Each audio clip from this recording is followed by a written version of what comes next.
L'invité de Smart Impact, c'est Heidi Sevestre. Bonjour. Bonjour. Bienvenue, vous êtes glaciologue, auteur de nombreux livres. J'ai cité Sentinelle du climat qui vient de sortir en édition poche. Et vous êtes là pour nous parler de biodiversité, de glaciers et de cette COP 16 qui se déroule en Colombie, COP 16 biodiversité, conclusion attendue ce 1er novembre. Qu'est-ce que vous en attendez ? Énormément. Ouais. Aujourd'hui, on sait que nous reposons sur le vivant, notre économie, notre santé. C'est capital. Et en Colombie, c'est un pays que je connais très bien parce qu'il y a des petits glaciers en Colombie qui sont déterminants pour la biodiversité. Si ces glaciers disparaissent, c'est la biodiversité en aval de ces glaciers qui risque de subir de plein fouet le manque d'eau. Et cette biodiversité en Colombie, c'est des plantes médicinales, des espèces endémiques et surtout des puits de carbone. On a désespérément besoin d'une biodiversité en bonne santé aussi pour absorber nos émissions de gaz à effet de serre. On va beaucoup voyager grâce à vous, mais là, je vais commencer par la France avec le glacier le plus connu au-dessus de Chamonix, le Mont Blanc pas loin, mer de glace, etc. À quel point il souffre aujourd'hui. Oui, c'est vraiment un glacier qui est sentinelle. On dit souvent que les glaciers sont les meilleurs baromètres du climat. Plus nos émissions de gaz à effet de serre augmentent, plus ces glaciers reculent. Et la mer de glace, il suffit d'y retourner pour voir à quel point elle a laissé derrière elle un canyon pratiquement vide. Aujourd'hui, il y a encore un tout petit peu de glace au fond. Et pour moi, ces glaciers, ça nous montre qu'à l'échelle d'une vie humaine, à l'échelle de générations même, le changement climatique attaque de plein fouet ces glaciers. Et en attaquant ces glaciers, c'est nos meilleurs châteaux d'eau sur Terre qu'on est en train de voir disparaître sous nos yeux. Aujourd'hui, il y a quand même 2 milliards de personnes pratiquement qui utilisent l'eau de ces glaciers. Donc on a besoin de continuer à se battre pour ces baromètres du climat, pour ces châteaux d'eau, parce que nous, on les utilise très clairement pour produire de l'énergie, pour l'agriculture, pour notre économie. Est-ce qu'il faut leur donner un statut juridique ? Je crois que c'est l'un des enjeux de cette COP biodiversité. Oui, alors c'est vrai que c'est fait pour certaines rivières, pour certains écosystèmes, mais pourquoi pas les glaciers ? Les glaciers sont un petit peu en reste aujourd'hui, et je pense que ça leur permettrait d'avoir un nouveau moyen de défense. Alors pourquoi pas leur donner un statut juridique pour qu'on enlève toutes ces attaques des bulldozers qu'on a vues sur les glaciers ces derniers temps lors des compétitions de ski. Aujourd'hui, voilà, ces glaciers, ce sont des biens communs, donc il faut qu'ils aient un statut à l'échelle de leur importance. Ça permettrait, rentrons dans le détail, de mieux les protéger, c'est-à-dire qu'il pourrait y avoir des procédures, ça permettrait à des associations de s'opposer à des projets, c'est ça ? Voilà, exactement. En amont et en aval de ces projets qui peuvent être très destructeurs, de faire en sorte déjà que ces projets n'aient pas lieu, mais s'ils ont lieu, qui va réparer les pots cassés ? Qui va réparer justement ces dommages qui ont été faits à nos châteaux d'eau. Donc c'est une solution qui est étudiée. Certains pays avancent ça plus rapidement que d'autres, mais nous, en tout cas, les scientifiques, on soutient ça pleinement. Alors, je suis frappé de voir Alors là, nous, on en parle ici, on y consacre notre émission à cette COP biodiversité. Elles sont toujours moins médiatisées que les COP climat. Pourtant, c'est tellement important et tellement lié. Comment vous l'expliquez, ça ? Je pense qu'on a encore du mal à réaliser l'importance du vivant, alors que tout ce qu'on fait repose là-dessus. Et on a besoin de vous, et heureusement que vous êtes là pour nous donner un coup de main et mettre un coup de projecteur sur ces COP biodiversité. Nous, c'est vrai qu'en tant que glaciologue, on s'attache plus aux COP climat, mais finalement, on se rend compte que les glaciers, c'est vraiment le cadre donné à cette biodiversité, au vivant. Les glaciers fertilisent les océans. Sous la banquise de l'Arctique, on a du phytoplancton qui s'accroche sous la banquise et dont la biodiversité marine des régions polaires dépend. Donc finalement, même combat. C'est vrai que moi, en ce moment, ces dernières semaines, je prépare à 3000% la COP 29, qui va avoir lieu, la COP climatique, qui va avoir lieu en Azerbaïdjan. Mais biodiversité et glaciers, même combat.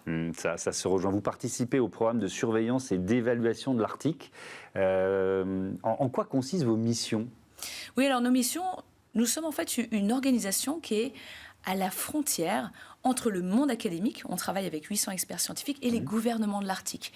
Et notre façon de fonctionner est très intéressante. Les gouvernements de l'Arctique viennent avec nous avec des questions et c'est à nous d'y répondre. Et un grand sujet sur lequel on travaille aujourd'hui, c'est comment le réchauffement climatique, qui est monumental dans l'Arctique, affecte les 7 millions d'habitants de cette région, affecte leur santé. Et donc nous, avec nos 800 experts, notre travail, c'est de produire la meilleure science possible et de communiquer de façon très étroite avec ces gouvernements pour un petit peu les motiver à passer à l'action. Comme enjeu autour de l'Arctique, là, dans les prochaines semaines, là, pour cette COP biodiversité, ensuite pour la COP climat, sont des enjeux qui sont aussi géopolitiques, qui ont trait, par exemple, à des routes maritimes. Il y a beaucoup d'enjeux qui sont liés au réchauffement climatique et à ses conséquences sur l'Arctique. Oui, j'ai entendu dire dernièrement que s'il y avait plus de banquise, il y aurait des nouvelles routes de navigation, et ces nouvelles routes de navigation sont plus courtes. Donc c'est finalement bon pour la planète parce qu'elles auront une empreinte carbone un peu plus basse. En fait, c'est pas aussi simple que ça.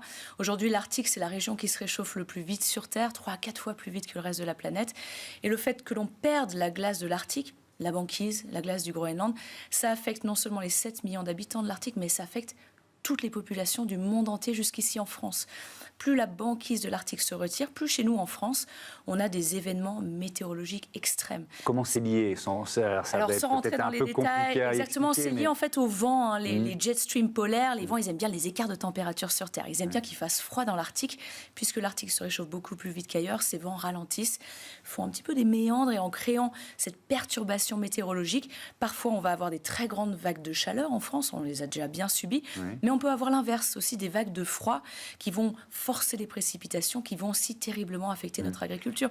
Donc finalement, si on veut vraiment donner la meilleure chance possible à notre économie, à notre agriculture, à notre santé, il faut se battre pour l'Arctique et arrêter d'aller chercher de nouvelles ressources fossiles et diminuer vraiment nos consommations d'énergie fossile, de gaz, de pétrole et de charbon. Est-ce que ça a aussi des conséquences sur la montée du niveau de l'océan? Complètement. Alors si on regarde rien que ce qui se passe dans l'Arctique, on a le Groenland. Le Groenland, s'il perd sa glace, c'est 6 à 7 mètres d'élévation du niveau des mers.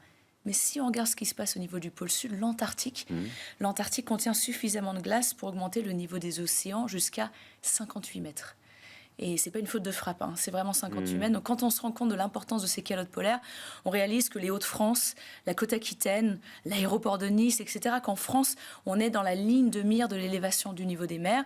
Aujourd'hui, ces calottes polaires peuvent réagir beaucoup plus vite qu'on le pensait à l'augmentation des concentrations de gaz à effet de serre. Et ça se joue maintenant. C'est quelle décision on prend cette semaine, ce mois-ci, le mois prochain, pour éviter que ces calottes polaires franchissent des points de bascule qui seraient irréversibles. Ce que vous décrivez en Arctique, c'est moins vrai en Antarctique ou ça reste quand même critique là-bas? Alors ça reste quand même critique. Voilà, l'Arctique c'est 3 à 4 fois plus de réchauffement que le reste de la planète. L'Antarctique c'est 2 fois plus vite, donc c'est quand même très très sérieux. Et pourquoi l'Antarctique nous intéresse autant? C'est parce qu'il fait 25 fois la taille de la France.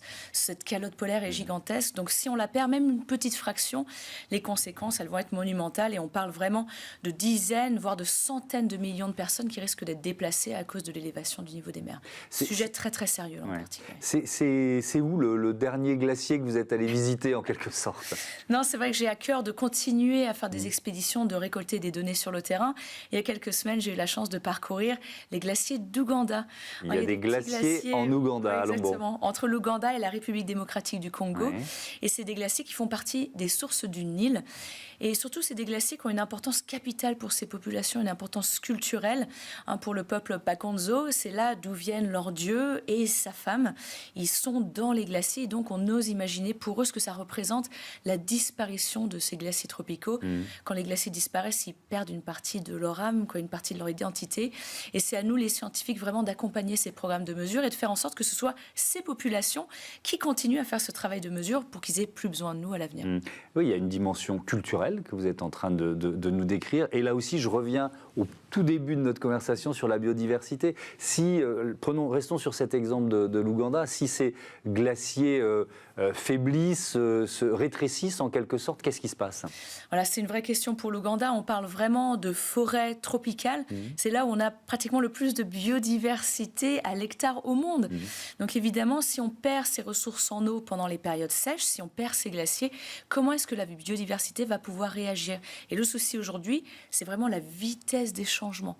Ces glaciers disparaissent à la vitesse grand V, et ça ne laisse pas suffisamment de temps à cette biodiversité pour pouvoir s'adapter, pour évoluer face à ces changements.